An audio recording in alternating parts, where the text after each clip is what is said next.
2 अमीर और 3 गरीब बहू का खेत में घर। हाय छी, ये भी कोई जगह है? मोहन, तुम मुझे कहाँ लेकर आ गए हो? मैं शहर से यहाँ पर इस गांव में मक्खी वाली जगह में रहने आई थी क्या? मेरे से तो बर्दाश्त नहीं हो रहा है यहाँ खेत के ससुराल में रहना। कुछ नहीं मिला तो यहाँ रहने आ गए, और यहाँ कितनी तकलीफ हो रही है। मच्छर है, मक्खी है, इतना गंदा लगता है। ऊपर से लाइट बिजली नहीं है, ना कोई सुविधा है। मच्छर कितना जोर से काट रहे हैं मुझे। इससे अच्छा तो हम शहर में ही थे। पता नहीं क्यों हम दोनों बहनों ने इन दोनों भाइयों से लव मैरिज कर ली और इस गांव में आ गए। सही बोल रही है बहन, हमें ना इनसे शादी ही नहीं करनी चाहिए थी। सोनाक्षी बस करो, तुम दोनों तो गुस्से में कुछ भी बोल रही हो। शांत हो जाओ, हम कोई ना कोई रास्ता ढूंढ लेंगे। क्या रास्ता ढूंढोगे तुम? ऊपर से बदबू आ रही है अलग। बहू, तुम मेरे बेटों को समझो तो सही। माँ जी बिल्कुल ठीक कह रही हैं देवरानी जी, हम कोई ना कोई रास्ता निकालेंगे और इस जगह को ऐसी सफाई करेंगे कि ना मक्खी आएगी ना मच्छर। वो तो हम इतने दिनों से देख ही रहे हैं। बस अब और हमें नहीं रहना यहाँ पर।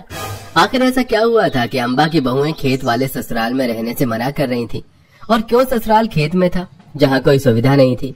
क्या उनके पास कोई जगह नहीं थी या बात कुछ और थी? ये जानने के लिए हमें कहानी में कुछ समय पीछे जाना होगा, जहाँ सोनपुर गाँव में महेंद्र पहले अपने 3 बड़े बेटों की शादी करता है, और जब घर में अनीता, संगीता, कावेरी बहू आती हैं, वो घर में बहुत अच्छे से एडजस्ट हो जाती हैं, क्योंकि वो गांव से थी तो उनको गांव का रहन सहन अच्छे से आता था। अरे सुनती हो अम्बा, तुम तो देख रही हो हमारी उम्र दिन पर दिन बढ़ती जा रही है। शहर में अपने 2 बेटे और हैं, उनके भी हाथ पीली करके जल्दी से हम दोनों फ्री हो जाते हैं। जी आप बिल्कुल सही कह रहे हैं, मैं अभी उन दोनों को फोन करके बोलती हूँ। महेंद्र और अम्बा अपने दोनों शहर वाले बेटे की शादी करना चाहते थे, लेकिन जैसे ही उन दोनों ने अपने बेटों को फोन मिलाया तो उन्हें सुनने को ये मिला, पिताजी हम दोनों को माफ कर दीजिए, लेकिन हम ये नहीं कर सकते। हाँ पिताजी, हमने आपको बताया नहीं, लेकिन हम और नहीं छुपा सकते। हमने यहाँ शहर में ही अपनी पसंद की लड़की से शादी कर ली है। वो दोनों बहुत अच्छी भी है और आप लोगों को भी अच्छी लगेंगी, हमें माफ कर दीजिएगा। अरे नालायक को करवा दी मेरी बेइज्जती सबके सामने। खुश हो गए अब तुम? देख लिया अम्बा, तुमने अपने दोनों छिछोरे बेटों को। अजी अब मैं क्या कहूँ, मैंने तो इन्हें शहर पढ़ने के लिए भेजा था। वक्त बीतता है और माता पिता दोनों अपने बेटे से गुस्सा रहते हैं, लेकिन कुछ ही समय में नाराजगी भी चली जाती है और दोनों बेटे शहर काम करते करते अपनी प्रेमिकाओं के साथ रह रहे होते हैं। लेकिन अचानक से उन दोनों की जॉब चली जाती है, क्योंकि दोनों ही प्राइवेट कंपनी में काम कर रहे थे, जिसकी वजह से वो लोग अपने घर का रेंट, बिजली बिल और घर का खर्च नहीं चला पाते।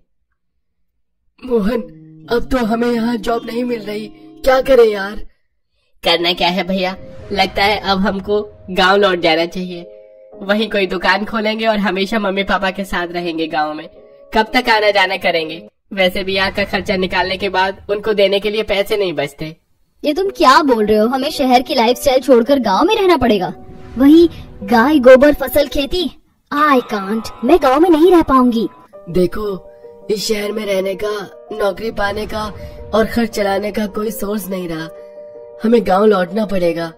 चलो, वैसे भी तुम माँ पिताजी से मिली नहीं हो, अब पैकिंग शुरू कर दो। मुंह बनाकर दोनों पत्नियां अपनी अपनी पैकिंग शुरू करती हैं और जल्दी गांव भी पहुंच जाती हैं और ससुराल में सास ससुर के साथ रहने लगती हैं। एक छोटे घर में 5 बहू का रहना मुश्किल हो रहा था। एक रोज, ये लो, तुम दोनों भी खाना खा लो, आज मैंने लिट्टी चोखा बहुत अच्छा बनाया है। क्यों जेठानी जी, आप रोज अच्छा खाना नहीं बनाती हो क्या? और ये क्या है? मैंने कभी नहीं देखा और मैं ये खाऊंगी भी नहीं। मुझे तो पिज्जा बर्गर चाहिए या शाही पनीर दाल मखनी। हाँ, मैं भी वही सब खाऊंगी। देखो, गांव में ऐसे ही खाना बनता है और तुम्हें यही खाना पड़ेगा। हाँ बहू, दाल मखनी के लिए बहुत पैसा लगता है, वो यहाँ नहीं बन पाएगा। वैसे भी तुम दोनों के पति अभी कुछ नहीं कर रहे और जो खर्चा चल रहा है वो मेरे तीनों बेटों के हिस्से से चल रहा है। इस गांव में तो खाने के लिए भी कुछ नहीं है। जैसे तैसे बहुएं गांव का खाना खा लेती हैं, लेकिन सोते टाइम उन सबको बिल्कुल भी जगह नहीं मिलती। अरे ये कैसी जगह है? यहाँ तो कोई कमरा भी नहीं है, सबको एक साथ एक ही जमीन पर सोना पड़ता है। वही तो, मुझे नींद भी नहीं आ रही है, लेकिन जगह ही नहीं है, सारे लोग फंसे पड़े हैं। तुम दोनों सो जाओ, क्यों चिल्ला रही हो? हमारी नींद भी खराब कर दी। कभी सोए नहीं हो क्या ऐसे? कितना तो मजा आ रहा है ठंडी ठंडी जमीन पर। आप गांव की गवार हैं, लेकिन हम मखमल के गद्दे पर अपने बिस्तर पर सोते थे, वो भी शहर में। हमारे लिए ऐसे रहना बेहद मुश्किल है। अरे केतन, तुम कुछ करोगे कि नहीं करोगे? अरे यार, मैं नींद में हूँ, क्यों मुझे परेशान कर रही हो? भाभी भैया, माँ पापा, थोड़ी थोड़ी जगह दे दीजिए ना। अरे बच्चे परेशान हो रहे हैं अम्बा, चलो हम बाहर खाट पर सो जाते हैं, बच्चों को रहने की जगह मिल जाएगी। जी ठीक है। ये सुन सास ससुर बच्चों को आराम से सोने के लिए कहकर बाहर चले जाते हैं। फिर पांचों बहू बेटे आराम से सो जाते हैं। लेकिन अभी खिटपिट खत्म नहीं हुई थी। दोनों अमीर बहू को अभी भी परेशानी हो रही थी। माँ जी, हम शहर छोड़कर यहाँ पर आप सबके साथ इसलिए रहने आए हैं कि आराम से रहें, लेकिन यहाँ तो हमारे लिए पर्सनल कमरे भी नहीं है, सबको साथ सोना पड़ता है। आप कुछ करेंगी या नहीं? दूसरा घर बनवा दीजिए ना। हाँ माँ, रहने में बहुत मुश्किल हो रही है। अब तो हम दोनों भाई भी कमाने लग गए हैं। ठीक है, सुनो अम्बा, हमारा जो खेत है वो काफी बड़ा है, थोड़े बहुत पैसे बचे हैं, थोड़े बहुत पैसे बच्चों पर होंगे। हम इस जमा पूंजी से घर बनवा लेते हैं, सब बच्चों को अपना अपना एक कमरा मिल जाएगा। मतलब पापा जी, अब खेत में हमारा ससुराल बनेगा? ये तो ठीक है, हम पास में रहकर सब्जी वगैरह भी उगा लेंगे। हाँ बहन, ये तो बहुत अच्छा आइडिया है।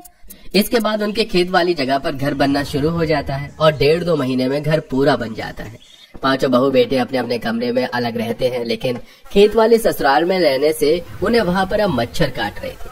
साथ ही बिजली की सुविधा पूरी नहीं थी, तो लाइट कभी भी चली जाया करती थी। इन सब से परेशानी के बावजूद भी तीनों गरीब बहू तो खुश थीं, लेकिन अमीर बहुएं अभी भी टिनटिना रही थीं। वैसे इस खेत वाले ससुराल में आकर तो हमारा कमरा और घर दोनों बड़े हो गए हैं, अब आराम से रह पाते हैं। हाँ, मुझे तो रसोई बहुत अच्छी लगती है। अरे गोबर लीपी हुई रसोई को आप तीनों कैसे अच्छा कह सकते हैं? मच्छर नहीं काट रहे क्या? आह, कितनी जोर से काट रहे हैं मुझे तो। हमें नहीं रहना यहाँ पर, लाइट भी नहीं है, एसी तो क्या होता है मैं यहाँ जाकर भूल ही गई हूँ। मम्मी जी, पापा जी, जेठ जी, जेठानी जी, कुछ तो कीजिए। सोनाक्षी इतना कहती है कि वहाँ पर 2-3 जंगली बैल आकर घर का दरवाजा तोड़ने की कोशिश करते हैं। ये देख सब लोग डर जाते हैं। आहा, ये भगवान, लगता है ये जंगली बैल घास वास खाने के लिए यहाँ आ गई है और कैसे दरवाजे को तोड़ने की कोशिश करी। अरे बच्चों, कुछ तो करो, मुझे बहुत डर लग रहा है। देख लिया खेत वाले ससुराल में रहने का नतीजा। आप लोगों को कुछ करना चाहिए जंगली जानवरों से बचने के लिए। अरे चलो, हम सब गेट को जोर से अंदर से बंद कर देते हैं और खिड़की वगैरह बंद कर दो। हम कल ही खेत के चारों तरफ बाउंड्री लगा देंगे जिससे जंगली जानवर अंदर ना आए। हाँ भैया, और लाइट के लिए जनरेटर लगा देंगे, क्योंकि यहाँ अभी गांव नहीं बसा। और तुम दोनों परचून की दुकान खोल लेना और रास्ता निकाल देना, जिससे धीरे धीरे गांव के लोग इधर भी आए। हाँ भैया, लेकिन अभी हमें जंगली जानवरों से बचना होगा। सारे भाई अच्छे से दरवाजा बंद कर लेते हैं। कुछ ही देर में जंगली बैल वहाँ से चले जाते हैं और सबकी जान में जान आती है। और अगले ही दिन पांचों भाई घर की सुरक्षा के लिए खेतों के चारों तरफ बाउंड्री बना देते हैं, जिससे जंगली जानवर अंदर न आए। और दोनों छोटे भाई किराने की दुकान खोल लेते हैं और एक रास्ता बना देते हैं, जिससे आने जाने वाले लोग दुकान को देख सामान खरीदने आए। और दुकान का पोस्टर भी चिपका देते हैं। साथ ही जनरेटर लग जाता है, जिससे बिजली की परेशानी भी खत्म हो जाती है। और धीरे धीरे दोनों अमीर बहुएं भी अब शांति से रहने लगती हैं। वाह, अब यहाँ रहने में कोई मुश्किल नहीं है। शुक्र है इतने मुद्दतों के बाद हम सब लोग शांति से रह पाएंगे, वो भी खुलकर। कहाँ? खेत वाले ससुराल में। सॉरी मम्मी जी, पापा जी, हम दोनों ने आप सबको बहुत परेशान किया ना अपनी अमीरी के कारण। थोड़ा थोड़ा तो किया था तुम दोनों ने हम सबको, पर कोई बात नहीं बहू, हर जगह शुरुआत में रहने में कठिनाई तो आती ही है, तो बस ये कठिनाई के दिन भी खत्म। हाँ, अब तो हमारी दुकान भी चल पड़ी है, हमारा खर्चा पानी सही हो रहा है। चलिए सब बैठ जाइए, इसी खुशी में हम अपनी दोनों अमीर बहू का पसंदीदा अमीर खाना खाएंगे। तो दोस्तों, कैसी लगी आपको हमारी ये कहानी? क्या आपने भी कभी कोई खेत वाला ससुराल देखा है? हमें कमेंट करके जरूर बताइएगा। Please like and subscribe my channel.